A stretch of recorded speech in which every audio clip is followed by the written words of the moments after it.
আমলিক যে স্বৈরাচার ছিল, আমলিকের আমলও তো ভালো ছিলাম। আমরা একমাত্র দল, জনপ্রিয় দল বিএনপি কে ক্ষমতা দেখতে চাই, রাষ্ট্রীয় ক্ষমতা দেখতে চাই, জনগণের মানুষের জন্য কাজ করার মতন সে একটাই দল আছে, আর কোনো দল নাই বাংলাদেশে। দীর্ঘ 1 বছরে আমরা রিক্সা চালায় ভাত খাই, আমরা দেখি নেই জনগণের কল্যাণের জন্য, জনগণের জন্য, মানুষের জন্য যেমন কিছু করছে, ডাক্তার ইউনূস স্যারকে স্মরণীয় করে বাংলাদেশে রাখবো, এরকম কিছু করে নাই।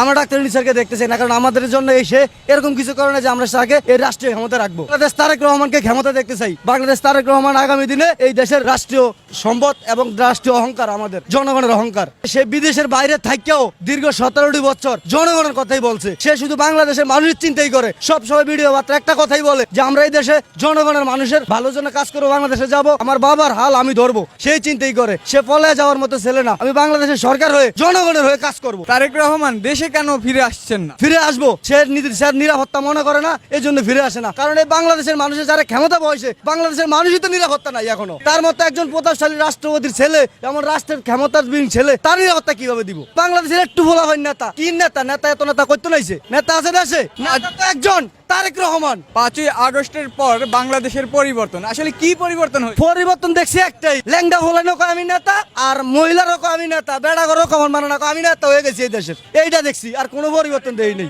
আমাদের, না সারা বিশ্ববাসী তাকে ছিল ডাক্তার ইউনূস যদি ক্ষমতা বসে, সে আন্তর্জাতিক নেতা, কোনো সরকার না করো অন্ত থেকে ডাক্তার ইউনূস স্যার এই বাংলাদেশের জনগণের জন্য কিছু করে দিব শেষ বয়সে, যা বাংলাদেশের মানুষ চিরজীবন তার কথা স্মরণীয় হয়ে রাখ। কিন্তু এরকম কিছুই সে করে নাই। কিন্তু বাংলাদেশে একমাত্র একটাই দল আছে এখন বর্তমানে, যে বিএনপি, যে বাংলাদেশের জনগণের চিন্তা করে এবং বাংলাদেশের তারেক রহমান চিন্তা করে যে জনগণের ক্ষমতা আসতে পারলে বাংলাদেশের জনগণ ভালো থাকবে। সে শুধু বিএনপি চিন্তা করে, কেউ না।